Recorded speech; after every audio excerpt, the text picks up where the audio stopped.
Good morning. Happy Friday. And I didn't record yesterday. I had already washed off my makeup. I didn't want to do it again. So I'm going to do 2 recordings today. This is recording number 1. So make sure you watch this one first. It's May 22nd and it's 65 days of missing my kids. Although I got to see some of you yesterday. I was so happy. So here we go. Part 1. Runaway Ralph by Beverly Cleary. Getting close to the end of our book. So this one is chapter 8, and it says, Ralph strikes a bargain. Lana was the one who discovered that Ralph was missing. The morning after Ralph's escape, she came running ahead of Aunt Jill to the craft shop. She stopped short when she looked through the screen door and saw the litter of nails, seeds, and plastic strewn about the work table and on the floor. Aunt Jill! Aunt Jill! She shrieked, even though Aunt Jill was directly behind her. Burglars have been here, and somebody stole Garf's mouse. Ralph crouched out of sight behind a fluff of dust in the angle where the brace joined the studding. He heard campers coming. So I want to show you this because this is what he was running up the other day when he was trying to escape Catso. And here is Ralph. You can see him really tiny, the little black, this little, it looks like a little Mickey Mouse.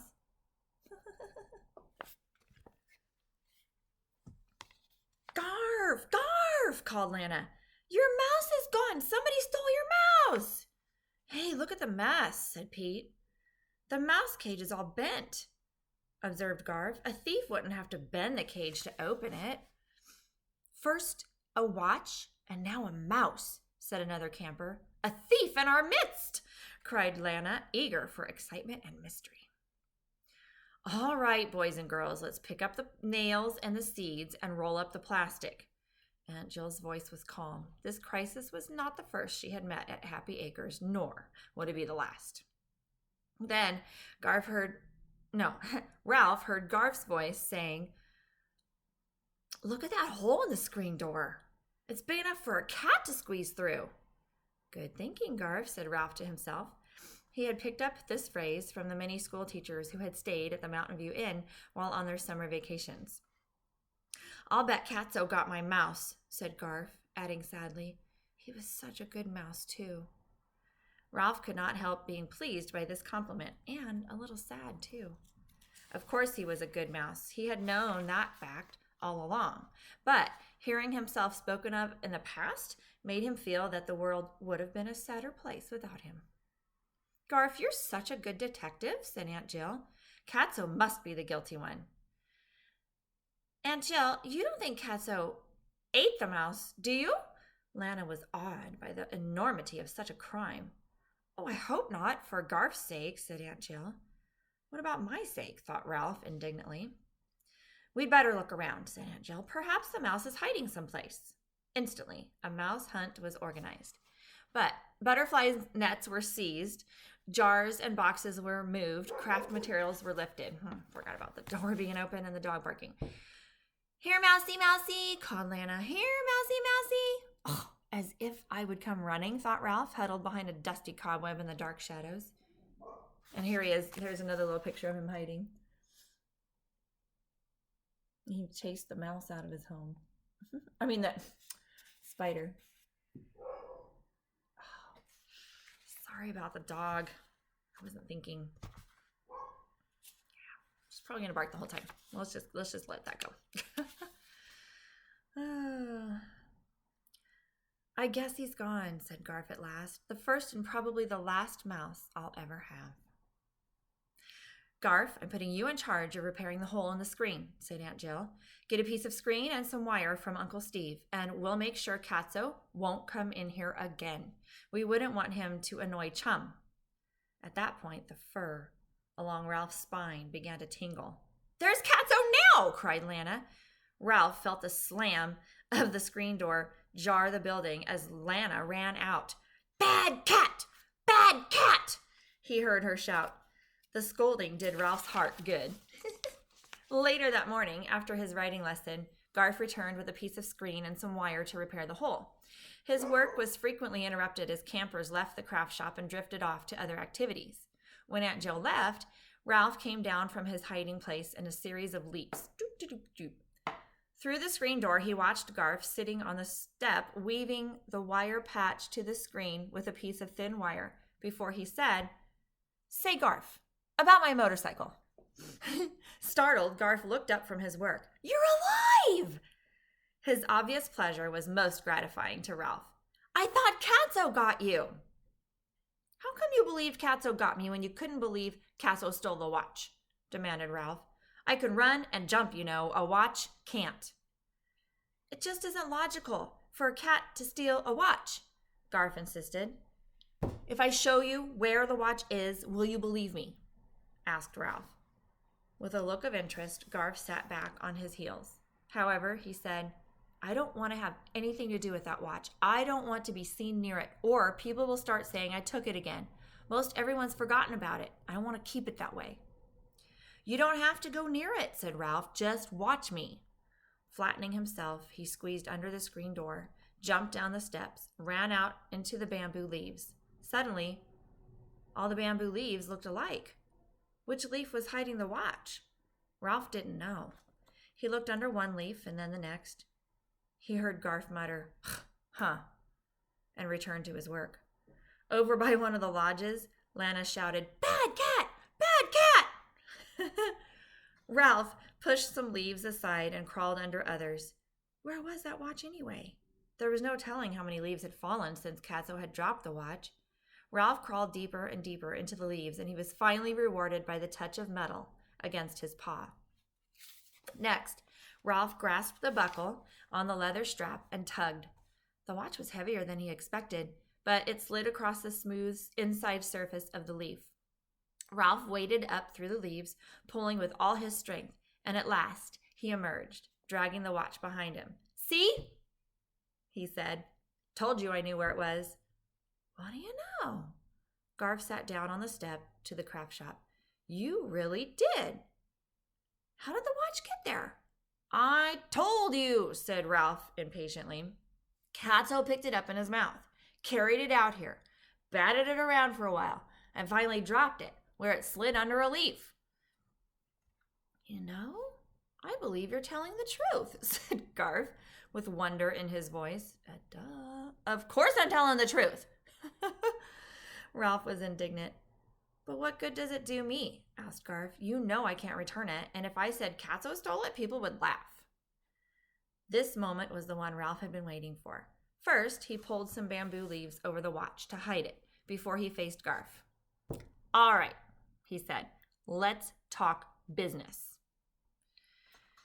I return the watch and clear your name.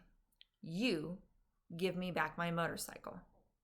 From the trampoline, Ralph heard Lana say as she bounced, "Bad dog, Sam! You're supposed to be a watchdog." She stopped bouncing and began to scold Sam. "You're a watchdog. Why didn't you watch what Katso was doing? Why did you let Katso get that poor little mouse?" Garf thought a while before he said, "Why do you want the motorcycle? The ground is pretty uneven around here." "Why do you want it?" countered Ralph. "You're too big to ride it. It is mouse-sized, not boy-sized." "I want it because I like to think about motorcycles," said Garf. "I push it back and forth, and I think about riding a motorcycle when I grow up." "Well, I want to ride it," said Ralph. "Now, back to the Mountain View Inn. I want to go home." "The Mountain View Inn?" Garf was incredulous. "That's over a mile away. You would never make it." Ralph recalled the long, thrilling downhill ride to get to the camp. He remembered how he had thought at the time that he would never be able to go back up the mountain road. "Maybe you're right," he admitted. "Of course you wouldn't," said Garf. He pulled the motorcycle out of his pocket and ran a finger over the front tire. "For one thing, your tires would never stand the trip. They're wearing smooth. There is still a lot of mileage left in them if you ride on floors, but they won't hold up on a highway." Oh. Ralph had not considered that possibility of his tires wearing out. "And another thing," said Garf, "you'd probably get laryngitis from making a motorcycle noise before you were halfway there." Ralph was utterly dejected. "Suppose you're right." "Bad Sam! Bad Sam!" scolded Lana from the trampoline. Oh, here's poor Sam. He's like, "What did I do?" Aww. Ralph ducked under a leaf while some campers walked past. "What am I going to do?" he asked pitifully as he emerged. "I can't stay here with the cats. I'm a hotel mouse. I'm not used to living on weed seeds out in the cold. When winter comes, I'll probably die if the cats don't get me first. I've got to try to make it back to the hotel." "Well, you should have thought about things like that before you ran away," said Garf. "I should, but I didn't," said Ralph coldly. "You don't have to sound like a grown-up." "Sorry," apologized Garf. The dinner bell rang, and the campers began to run toward the dining hall. Katso, avoiding Lana with a haunted look on his furry face, darted from one hiding place to the next on his way to the kitchen door. Poor old Sam, so conscientious and anxious to please, padded dejectedly across the grass with his tail drooping. He had failed his duty. Ralph did not have much time. "Do we have an agreement, or don't we?" he demanded of the boy. "I have a better idea," said Garf. "I'll take you back to the hotel myself when my family comes to get me. They'll be spending the night there before they come to pick me up the day after tomorrow. The camp doesn't serve lunch on the day we leave, so I know we'll stop at the inn for lunch before we start for home. It's the only place around here. I could easily take you along in my pocket." Wow, this offer was more than Ralph had hoped for. "But the motorcycle," he persisted. "If I return the watch, will you give it back?" Ralph felt he would rather perish at Happy Acres Camp than return to the hotel without the motorcycle. "How will you return it?" Garf was curious. "You couldn't get it up on the shelf in the craft shop or up on a desk in the office. "I didn't say where I would return it," answered Ralph. "I said I would return it. I'll leave it somewhere where Karen is sure to find it."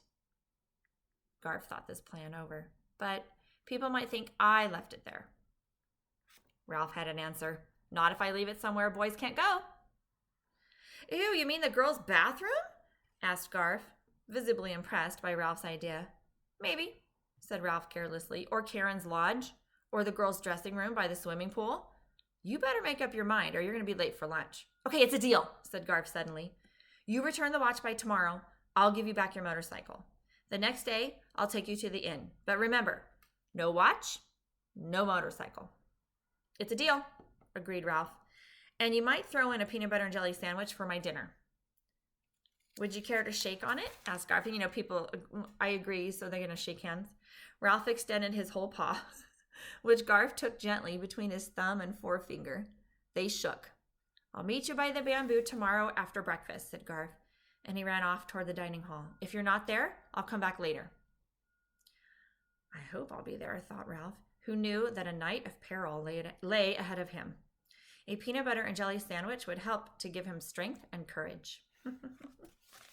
All right, and that is the end of chapter 8. And I'll stop this recording, but I'll start another one because I didn't record yesterday. My bad. I just didn't want to put on my makeup again. All right, so chapter 9 is called A Dangerous Plan. So I'll see you in a minute, okay? Bye.